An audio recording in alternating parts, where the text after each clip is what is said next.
The morning sun spilled through the windows of Atlanta International Airport, casting long rectangles of light across the busy terminal floor. Captain James Reynolds sipped his black coffee while reviewing the flight plan. Atlanta to Chicago, a route he had flown hundreds of times in his 25 years with the airline. His co-pilot, Thomas Chen, sat beside him, going through the pre-flight checklist with practiced efficiency. "Weather looks clear all the way to O'Hare," Thomas said, scrolling through the weather report on his tablet. "Should be smooth sailing today." James nodded, glancing at his watch. 6 minutes until boarding. He liked to be at the gate early, to watch the passengers board. Some pilots preferred to stay in the cockpit, but James believed in being visible. It helped passengers feel more at ease, seeing the person who would be flying them safely across the country. "Let's head out," he said, gathering his things. As they walked through the terminal, James couldn't help but notice how different air travel looked now compared to when he'd started flying commercial in the late 90s. Back then, people dressed up to fly. Now, comfort was king. Sweatpants, hoodies, and sneakers had replaced suits and dresses. At the gate, boarding was just beginning. First-class passengers were lining up, followed by those needing special assistance and families with young children. James smiled and nodded at passengers as he passed through the jetway, catching snippets of conversations about business meetings, family reunions, and weekend getaways. Once on board, James settled into the cockpit, running through his own mental checklist as Thomas continued with the official one. Years of experience had taught him to trust both the system and his instincts. 20 minutes later, boarding was well underway. The familiar sounds of the cabin filling up created a comforting background noise. The thunk of bags being stored in overhead bins, the rustle of people finding their seats, the murmur of conversations. Then, through the open cockpit door, James heard something that broke the routine pattern, raised voices from the middle of the cabin. He frowned, listening more intently. In his experience, any disruption before takeoff usually meant a delay, and delays meant unhappy passengers and a ripple effect that could impact flights for the rest of the day. "I'll check it out," he told Thomas, unbuckling his seatbelt. As James stepped into the cabin, he saw one of the flight attendants, Diane Wu, speaking with a young black teenager. The boy looked about 17 or 18, tall and lanky with close-cropped hair, wearing basketball shorts and a university sweatshirt. He was struggling with an oversized duffel bag, trying to force it into an overhead compartment that was clearly too small for it. "Sir," Diane was saying patiently, "your bag is too large for the overhead bin. We'll need to check it." "I can't check this bag," the boy replied, his voice rising with frustration. "I need to keep it with me." Passengers were beginning to stare. Some looked annoyed at the holdup, while others seemed uncomfortable with the confrontation. James could feel the mood in the cabin shifting. He glanced at his watch. They were scheduled to push back from the gate in 15 minutes. "Is there a problem here?" James asked, approaching them. Diane turned, relief washing over her face. "Captain, this passenger's bag won't fit in the overhead compartment, but he doesn't want to check it." The teenager looked from Diane to James, his expression a mix of frustration and embarrassment. "I'm Devin Washington. I really need to keep this bag with me. It has important stuff for a competition." James studied the bag. It was clearly oversized by airline standards. "What kind of competition?" he asked. "Robotics," Devin replied. "My team qualified for nationals in Chicago. I'm carrying some of our equipment. We can't risk it getting lost or damaged." James nodded, understanding the concern. But rules were rules, and more importantly, safety was safety. Oversized bags could fall during turbulence, injuring passengers. They could block emergency exits. In 25 years of flying, he'd seen it all. "I understand your concern," James said, keeping his voice low and calm. "But that bag is simply too large for the overhead compartment. It's a safety issue." "I can put it under the seat in front of me," Devin suggested, though they all knew the bag was too large for that too. "That would block the path to the aisle in case of emergency," James explained. "I'm sorry, but we'll need to check it." A line was forming behind Devin now. Passengers were trying to get to their seats, but the aisle was blocked by their conversation. James could feel tension building as the delay continued. "You don't understand," Devon insisted, his voice rising again. "This equipment is expensive and fragile. My whole team is counting on me." James noticed other passengers shifting uncomfortably in their seats. A woman a few rows back was filming the interaction on her phone. That was the last thing they needed. Another viral video of airline staff in a confrontation with a passenger, especially a young black passenger. "Look," James said quietly, "I appreciate that this is important to you, but I have 143 passengers on this plane who need to get to Chicago safely and on time. The bag needs to be checked, or what?" Devon challenged, his eyes flashing. With anger and something else, fear perhaps. "You'll kick me off the plane?" The cabin had grown quiet now. Everyone was watching, waiting to see what would happen next. James felt a familiar pressure building, the weight of making a quick decision that would affect many people. He'd faced similar moments before, though usually at 35,000 feet dealing with turbulence or mechanical issues, not on the ground with a teenager and his bag. "That's not what I want to do," James said carefully. "But we need to resolve this quickly. We're scheduled to depart soon." "This is ridiculous," Devon muttered, loud enough for nearby passengers to hear. "If I was white, would we even be having this conversation?" The accusation hung in the air. James felt his face grow warm. In all his years of flying, he'd never been accused of racial bias. He'd always prided himself on treating all passengers with respect. "This has nothing to do with race," he said firmly. "This is about the size of your bag and the safety of everyone on board." But Devon wasn't backing down.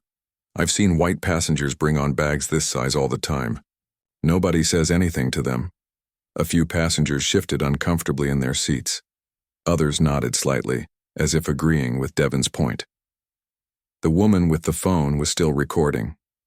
James took a deep breath. The situation was escalating, and they were running out of time. He needed to make a decision. "I'm sorry," he said, "but I'm going to have to ask you to exit the aircraft. We can discuss this further at the gate and try to find a solution." Devon stared at him in disbelief. "You're kicking me off for real?" "I'm asking you to step off so we can resolve this without delaying the flight further," James clarified. "A gate agent can help us find a solution." For a moment, James thought Devon might refuse. The teenager looked around at the watching passengers, his face a storm of emotions: anger, embarrassment, frustration. Then, without another word, he grabbed his bag and turned toward the exit. James followed him to the door, where a flight attendant was already calling for a gate agent. As Devon stepped off the plane, James returned to the cockpit, his mind racing. Had he made the right call? Was there a better way to handle the situation? The accusation of racial bias bothered him more than he wanted to admit. "Everything okay?"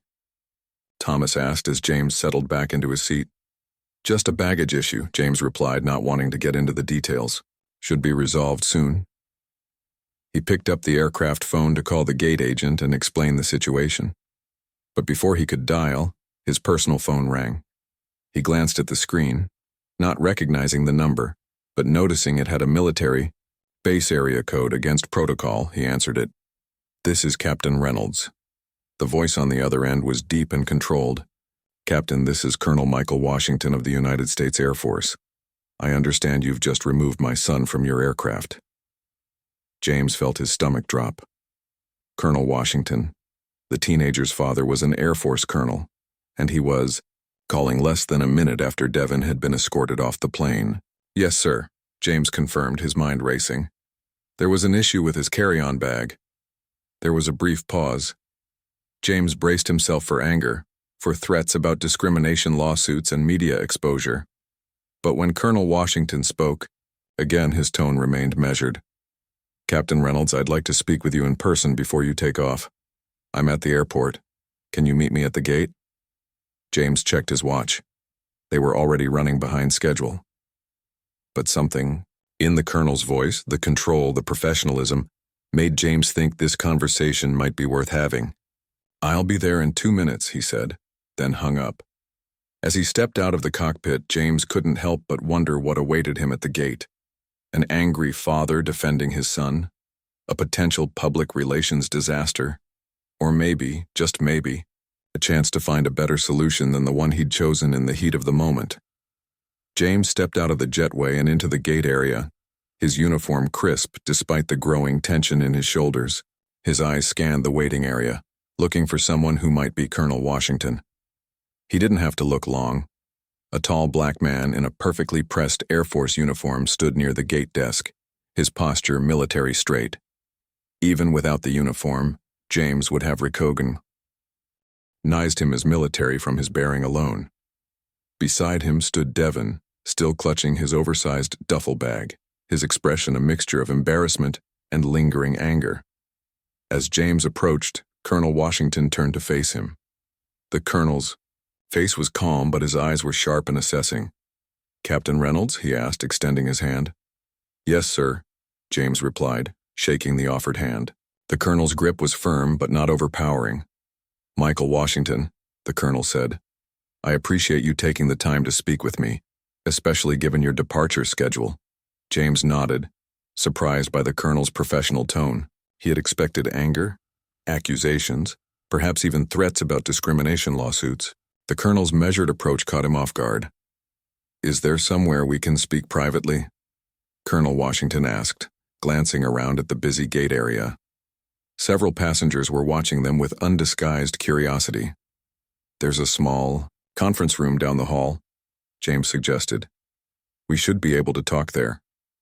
The colonel nodded, then turned to his son. "Devon, wait here with your bag, we won't be long." Devon looked like he wanted to protest but simply nodded and took a seat, the duffel bag resting between his feet.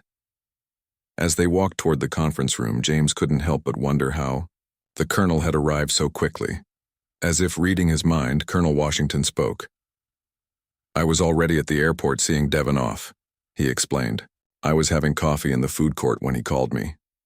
They reached the small room, little more than a table with 4 chairs, typically used for quick crew briefings. James closed the door behind them, and both men took seats across from each other. "Colonel Washington, before we begin, I want to make it clear that my decision to ask your son to deplane had nothing to do with his race," James said, deciding to address the elephant in the room immediately. The colonel studied him for a moment before responding. "Captain, I've been in the Air Force for 22 years. I've flown combat missions over Afghanistan, Iraq, and Syria. I've led men and women of every color and creed, and I've been both the only black face in a room full of white officers and the commanding officer of units with incredible diversity. Do you know what all those experiences have taught me?" James shook his head slightly. "They've taught me that intent and impact are often 2 very different things," the colonel continued. "I'm not here to accuse you of being racist, Captain. I'm here to have a conversation about what happened, why it happened, and how we might resolve it." James felt some of the tension leave his shoulders. This wasn't going to be a shouting match or an exercise in public shaming. This was going to be a conversation between 2 professionals. "I appreciate that approach, Colonel," he said sincerely. "From my perspective, the issue was solely about the size of your son's bag and the safety regulations we're required to follow." Colonel Washington nodded. "I understand airline safety regulations. I enforce regulations every day. But let me ask you something, Captain. Did you ask Devon what was in the bag? Did you ask why he was so reluctant to check it?" James paused, realizing he hadn't. He'd been focused on the rule violation, not the reason behind Devon's insistence. "No," he admitted. "I didn't. My son is carrying specialized equipment for his high school robotics team," the colonel explained. "They're competing in the national championships in Chicago tomorrow.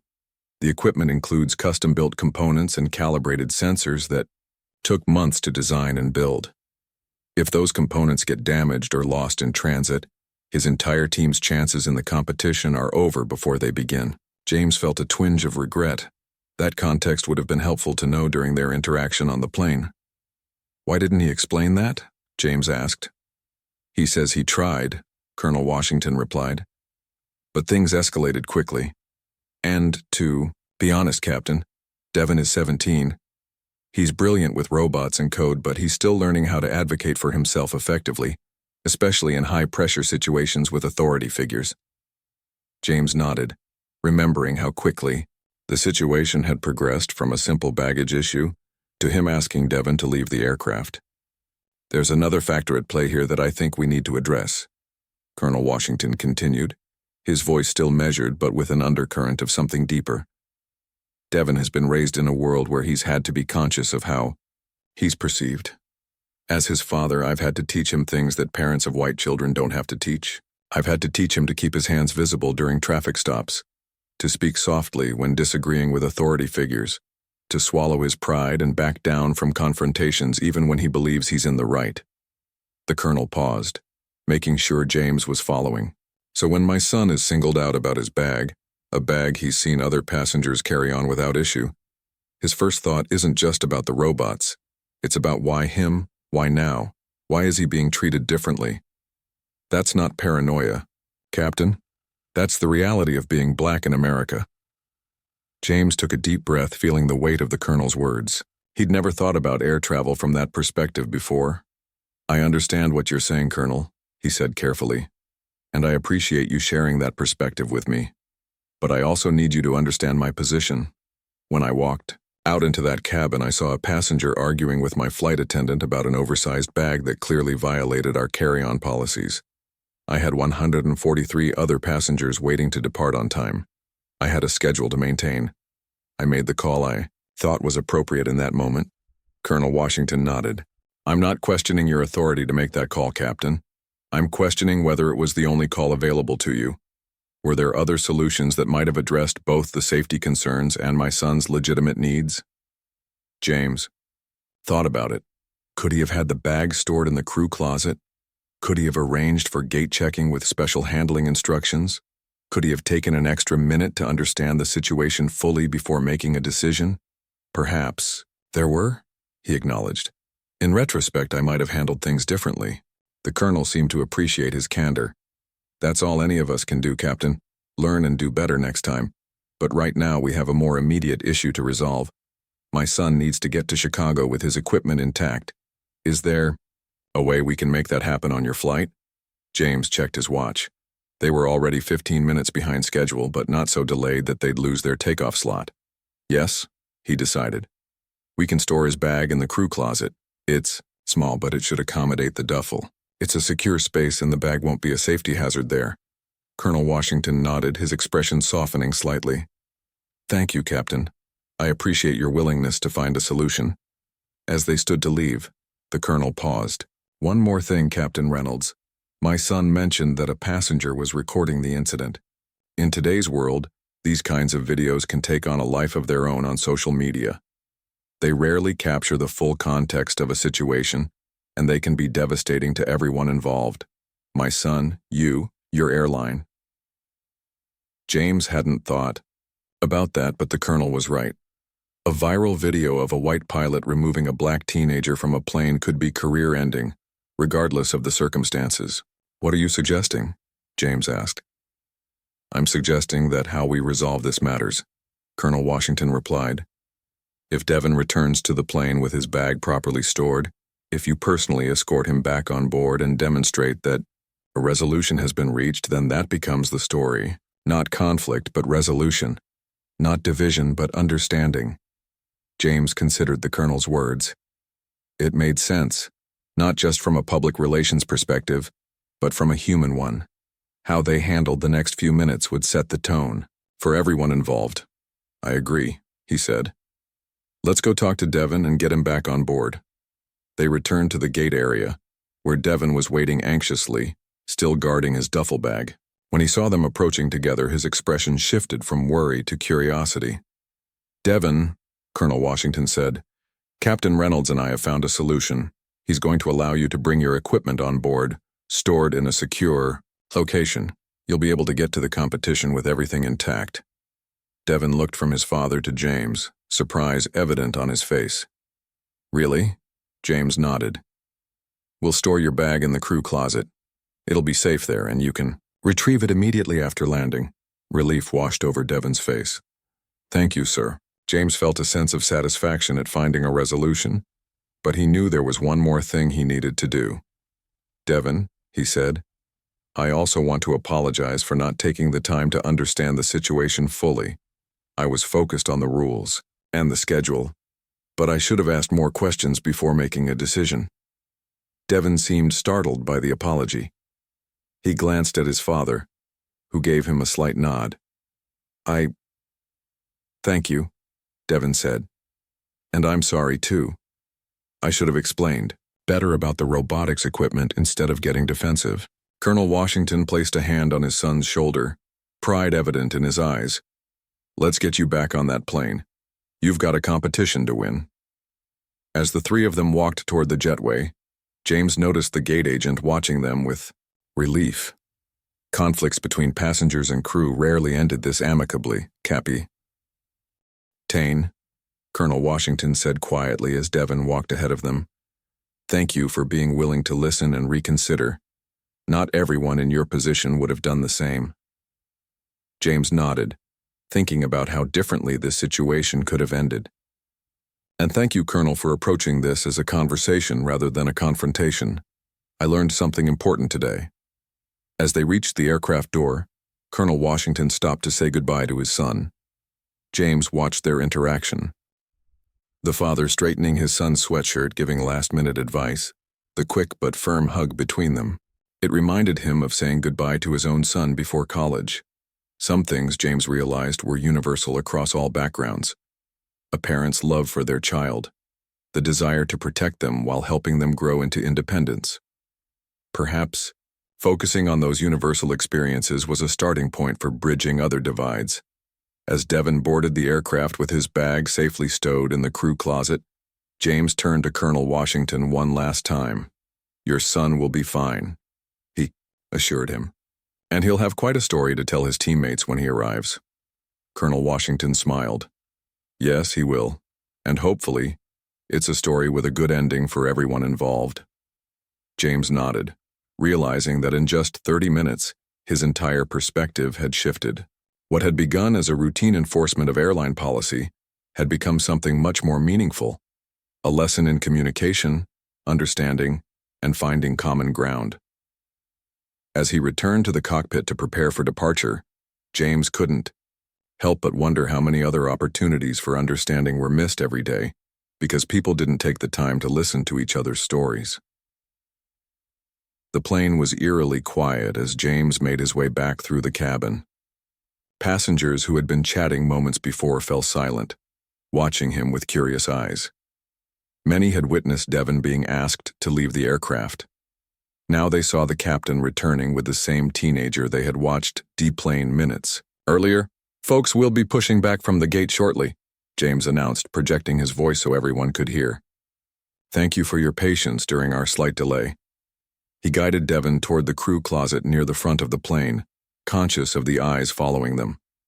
Diane, the flight attendant who had first confronted Devon about his bag, approached, with a questioning look. We're going to store Mr. Washington's bag in the crew closet, James explained, using Devon's last name deliberately, giving him the respect of an adult passenger rather than treating him as just a teenager. It contains specialized equipment for a robotics competition. Diane nodded, unlocking the closet. I'll make sure it's secure for takeoff, she said, taking the bag from Devon and placing it carefully inside. Thank you, Devon said, his voice quiet but steady. The tension in his shoulders had eased somewhat, though he still looked uncomfortable under the gaze of so many strangers. Your seat is 14C, right? James asked. When Devon nodded, he added, I'll walk you back. As they moved down the aisle, James was acutely aware of the passengers watching them. Some looked confused, others curious. A few seemed pleased by the apparent resolution. The woman who had been filming earlier had put her phone away, but she was still watching intently. When they reached row 14, James paused. Mr. Washington will be continuing on to Chicago with us, he said loudly enough for nearby passengers to hear. We've found a suitable storage solution for his competition. Equipment. A middle-aged man sitting across the aisle from Devon's seat spoke up. What kind of competition? Devon hesitated, clearly surprised to be addressed directly. Robotics, he answered. National high school championships. No kidding? The man said, seeming genuinely interested. My nephew does robotics at his school, in Ohio. Those kids are building amazing things these days. James watched as Devon's expression shifted from wariness to cautious pride. Yeah, we've been working on our robot all year. This is our first time making it to nationals. Well, good luck, the man said. Several other nearby passengers murmured similar encouragements. Just like that, the atmosphere in the cabin changed. Devon was no longer the kid who got kicked off, then let back on. He was a young engineer headed to a national competition. The humanity of the moment wasn't lost on James. How quickly perceptions could shift when people took the time to learn each other's stories. I need to get back to the cockpit, James said. But Diane will help you with anything you need during the flight. And good luck at your competition. Devon nodded. Thank you, Captain. As James made his way back to the cockpit, he heard conversations resuming around him. The tension that had filled the cabin earlier had largely dissipated. Thomas looked up as James settled back into his seat. Everything sorted? He asked. Yes, James replied, putting on his headset. Let's get everyone to Chicago. The flight itself was uneventful, smooth air, good visibility, an on-time arrival despite their delayed departure. As passengers began to deplane in Chicago, James stood near the cockpit door, thanking them for flying with the airline as he always did. When Devon passed by, James nodded at him. Don't forget your bag, he said. Diane will get it from the closet for you. Thanks, Devon said. Then, after a moment's hesitation, he added, I'm sorry about what happened back in Atlanta. I shouldn't have said what I did about, you know. James appreciated the apology but felt it was unnecessary. It's all right. We all have moments where emotions run high. Good luck at your competition. After all the passengers had deplaned, James completed his post-flight checks and paperwork. He had a 4-hour layover before his return flight to Atlanta, enough time to grab lunch and catch up on some reading. As he walked through the terminal, his phone rang. It was a number he didn't recognize, but the area code was familiar. Atlanta, Captain Reynolds speaking, he answered. Captain, it's Michael Washington again. The colonel's voice was as measured as it had been during their conversation at the gate. I hope I'm not interrupting anything important. Not at all, James replied, surprised by the call. Your son arrived safely in Chicago. He even stopped to apologize as he was deplaning. There was a brief pause on the other end of the line. That's good to hear, Colonel Washington said, but that's not why I'm calling. I'd like to buy you lunch if you have the time. I'm in Chicago. James stopped walking. You're in Chicago? I thought you were staying in Atlanta. I caught the next flight out, the colonel explained. Devon's competition is important, and after what happened this morning, I wanted to be here for him. But I'd also like to continue our conversation from earlier if you're willing. James considered the unexpected invitation. He had planned to have a quiet lunch alone, maybe read the latest thriller he'd downloaded to his e-reader. But something about the colonel's request intrigued him. Their earlier conversation had been cut short by the necessities of the moment, getting Devon back on the plane, ensuring an on-time departure. Perhaps there was more to discuss. I'd be happy to meet, he said. Did you have a place in mind? There's a diner near the airport called Lou's. Good food, quiet enough for conversation. I can text you the address. I know it, James said. Good pancakes. I can be there in 30 minutes. I'll see you then, the colonel replied. James changed out of his uniform jacket into a more casual sweater he kept in his flight bag. As he made his way to the airport exit, he found himself curious about this second meeting. What more did Colonel Washington want to discuss? The morning's events had been resolved. Devon was at his competition and everyone had moved on. Or had they? Lou's Diner was a classic airport-adjacent establishment. Vinyl booths, laminated menus, and hearty food for travelers and airport staff. James spotted Colonel Washington immediately. He had changed out of his Air Force uniform into civilian clothes, jeans and a button-down shirt that somehow still managed to look military precise. Colonel? James greeted him, sliding into the booth opposite. Or should I call you Michael since we're both off duty? The colonel smiled slightly. Michael is fine, and I'll call you James if that's all right. A waitress appeared with coffee, pot in hand. Refill, Colonel? She asked, suggesting Michael was already a regular here despite being from Atlanta. Please, he nodded. And my friend will have coffee black, James said. And I already know what I want to order. The Denver omelet with hash browns. Man after my own heart, Michael said with a nod of approval. I'll have the same, Patty. The waitress jotted down their orders and moved on, leaving the two men facing each other across the table. So, James began, I'm guessing you didn't invite me to lunch just to make sure your son arrives safely. Michael took a sip of his coffee before responding. No, I didn't. I wanted to thank you properly for how you handled the situation this morning. Not every authority figure would have been willing to reconsider their position the way you did. James shrugged slightly. I was just doing my job. Finding solutions is part of being a good captain. Maybe, Michael allowed. But finding solutions that preserve everyone's dignity, that's something extra, something rare. He paused, seeming to consider his next words carefully. And I wanted to apologize for putting you in that position in the first place. James raised an eyebrow. How did you put me in that position? I'm Devon's father, Michael said simply. I should have prepared him better for our traveling alone with specialized equipment. I should have called ahead to make arrangements with the airline. I know how these systems work. I fly military transport all the time. I know the importance of following protocols and the reasons behind them. James hadn't expected this turn in the conversation. You're being hard on yourself. Your son is 17. Part of growing up is learning to navigate these situations. Michael nodded. True, but there's learning through experience, and then there's setting your kid up to fail by not giving them the tools they need. I've spent so much time teaching Devon how to be careful around authority figures, how to keep himself safe in a world that sometimes sees him as a threat first and a person second, that I sometimes forget to teach him how to advocate for himself effectively.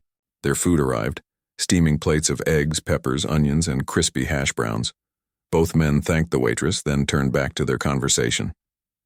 That's quite a balancing act, James said, genuinely curious now. Teaching caution and self-advocacy at the same time. Michael cut into his omelet, nodding. It is. And I don't always get it right. None of us do. He took a bite, chewed thoughtfully. Can I ask you something personal, James? Sure, James replied, spreading hot sauce on his hash browns. Do you have children? A son, James answered. Alex. He's 23. Just finished college last year. Works for a tech company in Seattle now. Michael nodded. So you know what it's like raising a son? Teaching him how to be a man, how to navigate the world. I do, James agreed. Though I suspect our experiences have been different in some ways, and the same in others, Michael countered. We both want our sons to be safe, to be treated fairly, to have opportunities, to become good men. James couldn't argue with that. They ate in silence for a moment, the common ground of fatherhood creating a bridge between their different experiences. When Devon was about 12, Michael said, breaking the silence, he got interested in astronomy, saved up his allowance for months to buy a telescope. One night, he set it up in our front yard to look at Jupiter. A police car drove by, saw this black kid with what they thought was a weapon. They screeched to a stop, jumped out with guns drawn, shouting at him to drop it and get on the ground. James felt his chest tighten at the image. My God. I heard the commotion from inside the house, ran out there in my pajamas, identified myself as Air Force, explained it was just a telescope. The officers apologized, said there had been reports of gang activity in the area. They left. No harm done, officially. Michael paused, except for the look in my son's eyes. The fear, the confusion, the hurt. He didn't touch that telescope again for nearly a year. James set down his fork, the weight of the story settling over him. I'm sorry that happened to your family. Michael nodded acknowledgement. I tell you this not to make you feel guilty or responsible for other people's actions. I tell you because this morning when Devon called me from that gate, I heard that same fear in his voice, that same hurt. And my first instinct was to be angry, to assume the worst. to see you as just another authority figure singling out my son because of how he looks. But you didn't approach it that way, James pointed out. You were professional, reasonable. Because I've learned, Michael said simply. I've learned that assuming the worst rarely leads to the best outcome. I've learned that most people, given the chance, want to do the right thing. I've learned that finding common ground usually works better than staking out opposing positions. James considered this. Those are good lessons for all of us, regardless of our backgrounds. They are, Michael agreed. And that's really why I wanted to meet with you again. Not just to thank you, but to acknowledge that moments like what happened this morning, they don't have to drive us further apart. They can be opportunities to understand each other better, to find that common ground. As they finished their meal, James found himself thinking about how differently the day could have unfolded. If Michael had approached the situation with anger instead of measured conversation, if James had refused to reconsider his decision, if Devon had been less willing to accept the compromise. Small decisions, seemingly insignificant in the moment, that could have led to vastly different outcomes. I appreciate you sharing your perspective with me, James said as they waited for the check. It's given me a lot to think about. Michael nodded. Likewise, it's not often that situations like this end with both parties sitting down to share a meal afterwards. The waitress brought their check, which Michael insisted on paying despite James's protests. As they stood to leave, Michael's phone buzzed with a text message. He glanced at it, a smile spreading across his face. Good news? James asked. It's from Devon, Michael confirmed. His team just completed their first round in the competition. They scored in the top 10. They're moving on to the semifinals tomorrow. James felt a genuine sense of pleasure at the news. That's fantastic. Please tell him congratulations from me. As they walked out of the diner together, James couldn't help but reflect on the strange path the day had taken. What had begun as a routine flight had become something much more meaningful, a reminder of the power of communication, of the importance of seeing past first impressions, of the value in finding common ground. My return flight to Atlanta leaves at 4:30, James said as they reached the point where they would head in different directions. But I'm glad we had this chance to talk. Michael extended his hand. So am I. Safe travels, Captain. As James shook the offered hand, he had the distinct feeling that this wouldn't be the last time their paths crossed. Some connections once made had a way of lasting. The return flight to Atlanta was smooth, giving James plenty of time to think about his conversations with Michael Washington. As the plane cruised at 36,000 feet, he found himself replaying the day's events in his mind. The confrontation with Devon over his bag, the unexpected call from the colonel, their conversation at the gate, and finally, their lunch together in Chicago. Something Michael had said kept echoing in his thoughts. Moments like what happened this morning, they don't have to drive us further apart. They can be opportunities to understand each other better. It was true, James realized. What could have been just another viral video of conflict on an airplane had instead become something quite different. A moment of connection, of bridging divides, of finding common ground. And it had happened because both he and Michael had been willing to step back from their initial positions and listen to each other. The plane landed in Atlanta just after 7 p.m. James completed his post-flight duties, said goodbye to his crew, and headed for the parking garage where he'd left his car that morning. As he drove home to his apartment in a quiet suburb north of the city, he found himself wondering how Devon was doing with his robotics competition. At home, James showered and changed into comfortable clothes. He heated up leftover pasta for dinner and settled onto his couch with a glass of wine. Almost without thinking, he pulled out his phone and did a quick search for National High School Robotics Competition Chicago. The results showed that the first Robotics National Championship was indeed taking place in Chicago that weekend. Further searching revealed a live stream of the competition. James clicked on it, curious to see if he might catch a glimpse of Devon and his team. The video showed a large arena filled with complicated-looking robot setups. Teams of teenagers in matching t-shirts huddled around their creations, making last-minute adjustments before the next round.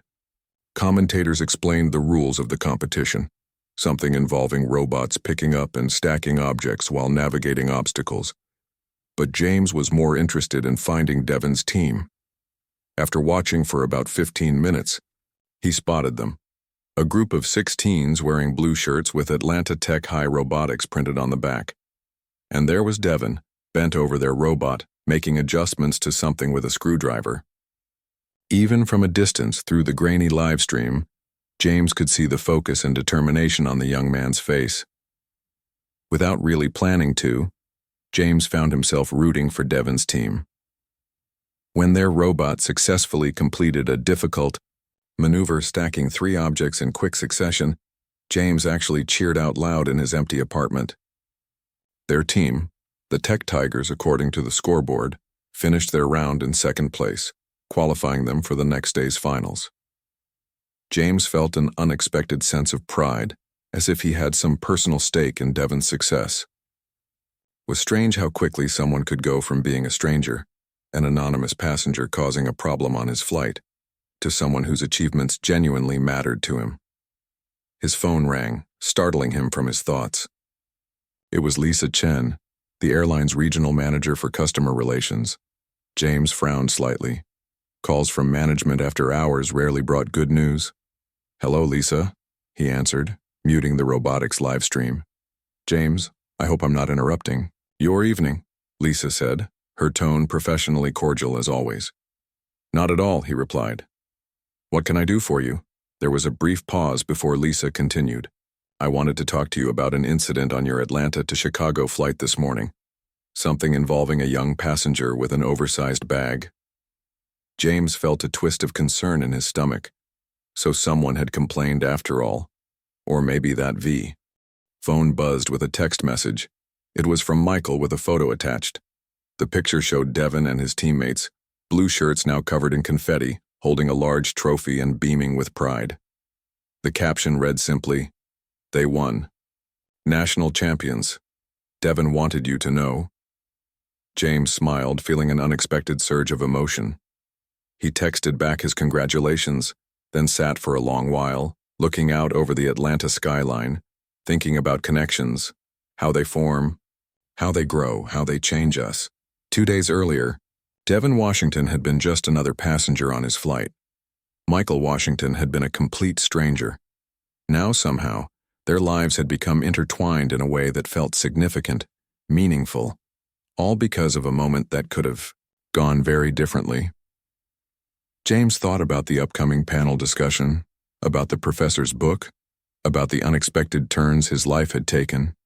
He thought about Devon's robot with its precisely calibrated grasping mechanism, about the careful engineering that went into creating something that could pick things up, hold them securely, move them to new positions. Wasn't that what they were, all doing in a way? Reaching across divides, grasping hold of connections, moving together into new positions of understanding. It wasn't always precise. It didn't always work perfectly the first time. Sometimes adjustments had to be made. But when it worked, when the connections held, something remarkable could be built. James picked up his phone again, looking at the photo of Devon and his team celebrating their victory. National champions. He felt proud, not just of Devon, but of all of them. Devon, Michael himself, for the smaller, less visible, but perhaps more important championship they had won together. A victory not marked by trophies or confetti, but by the quiet triumph of understanding over assumption, connection over division, and the shared recognition of each other's humanity. 6 months passed since that spring day when James Reynolds had asked Devon Washington to leave his aircraft, only to receive a phone call from the teen's father moments later. Summer had turned to fall, and the memory of that day had settled into James's mind as a turning point. A moment when his perspective had shifted in subtle but important ways. The panel discussion at Emory University had gone well. James had surprised himself with how comfortable he felt sharing his thoughts about decision-making under pressure, about the balance between following protocols and considering individual circumstances. The audience had been engaged, asking thoughtful questions that made him reflect even more deeply on his role as a pilot and the responsibility that came with it. Michael had been there too, of course, speaking about his experiences as a black man in the military, as a father trying to prepare his son for a world that sometimes saw him as a threat rather than as a promising young engineer. The contrast in their experiences, along with the common ground they shared, had made for a powerful discussion. Professor Hernandez had attended as well, taking notes for her book. She'd interviewed both James and Michael separately afterwards, digging deeper into their perspectives on what had happened that day on the plane. Her questions were insightful, sometimes challenging, pushing both men to articulate thoughts and feelings they hadn't fully explored even in their conversations with each other. In the months since, James and Michael had stayed in touch. Not close friends exactly, but connected in a meaningful way. They met for coffee every few weeks when their schedules allowed, sharing stories about their sons, their work, their lives. James had been invited to a barbecue at Michael's home, meeting his wife Catherine and their younger daughter Zoe. The Washington family had become part of his life in a way he never could have anticipated. And today, as James adjusted his tie in the mirror of the teacher's lounge bathroom at Atlanta Tech High School, he marveled again at how a single moment could set so many things in motion. He was nervous, he realized, more nervous than he usually felt, before a flight carrying hundreds of passengers across the country.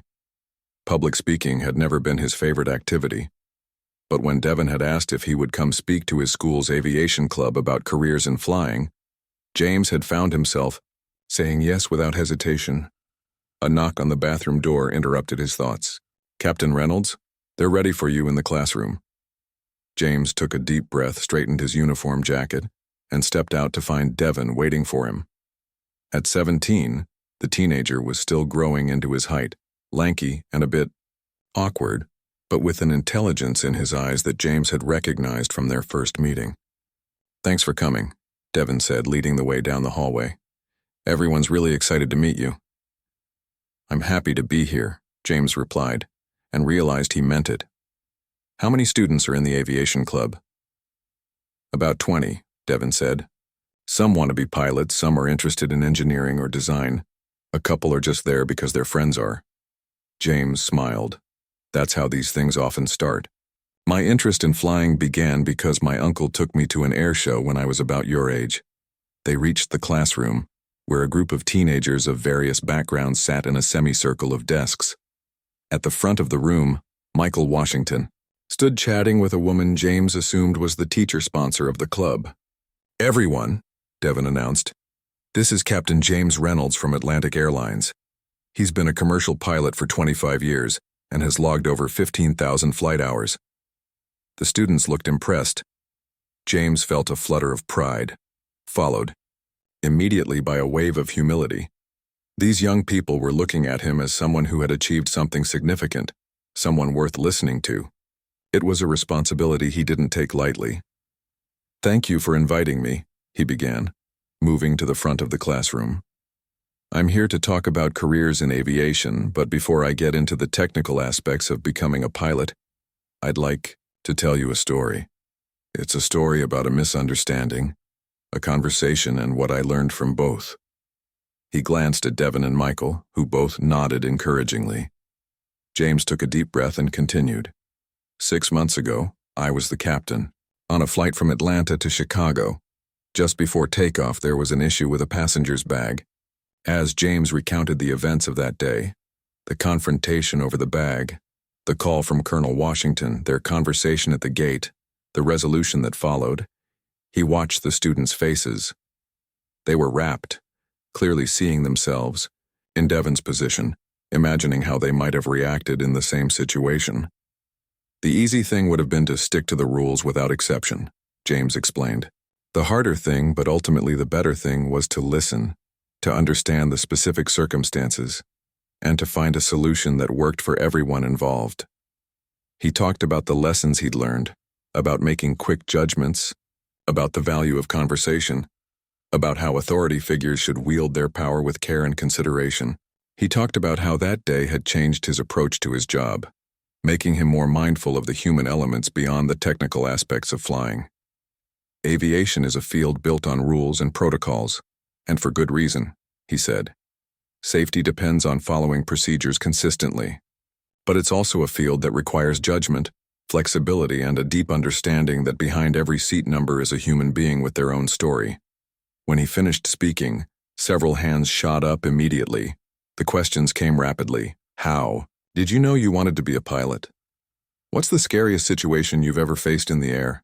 How do you handle difficult passengers? Is it hard to be away from your family so much? How many countries have you visited? James answered each question thoughtfully, drawing on his years of experience to provide insights that went beyond simple answers. The students were engaged, curious, respectful. One young woman with bright eyes and a quick mind reminded him of his co-pilot Thomas, analytical, precise, with a keen attention to detail. A quiet boy in the back, who asked a surprisingly insightful question about decision-making under pressure, had something of his son Alex in him. Thoughtful, observant, processing deeply before speaking. As the session wound down, the teacher, sponsor, stepped forward. We have time for one more question before Captain Reynolds has to leave. A girl in the front row raised her hand. You mentioned that this experience changed how you approach your job. Can you give a specific example of something you do differently now? It was an excellent question, one that required James to reflect on the practical impact of his experience rather than just the philosophical lessons. He thought for a moment before answering. There's a phrase we use in aviation, situational awareness. It typically refers to having a complete picture of what's happening with your aircraft, the weather, other planes in the vicinity, all the factors that might affect your flight. But I've expanded my definition of situational awareness to include a deeper understanding of the human factors at play. He looked around the room, making eye contact with several students. Now, when I walk through the cabin, I try to really see the people I'm responsible for, not just as passengers in seats, but as individuals with their own reasons for traveling, their own concerns, their own stories. I take an extra moment to listen when there's a problem. I ask more questions before making decisions, and I remind myself that while consistency is important, so is compassion. When the session ended, several students lingered to ask additional questions or simply to thank him for coming.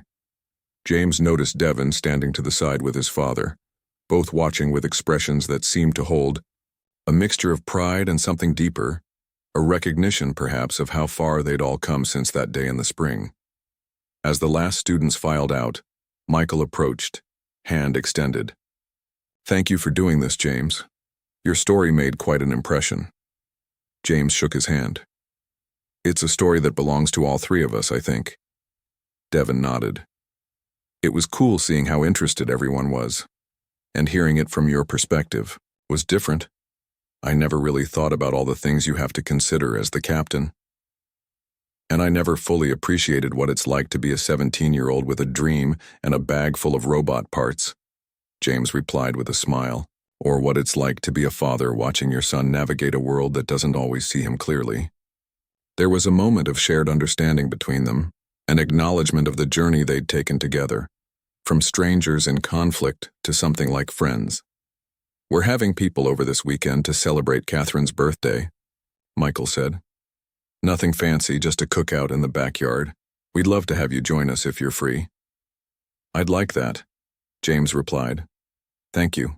As they walked out to the parking lot together, Devon mentioned that he was applying to engineering programs for college. MIT is my first choice, he said, but Georgia Tech and Stanford are on the list too. He's being modest, Michael added. After the robotics championship, those schools are recruiting him, not the other way around. James felt a surge of pride that surprised him with its intensity.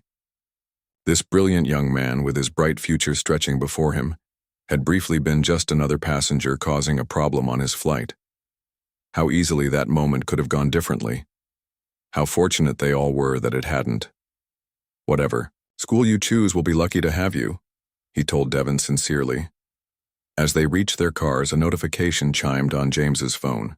It was an email from Professor Hernandez. Her book, Common Ground: Finding Connection in Moments of Conflict, was going to be published in the spring.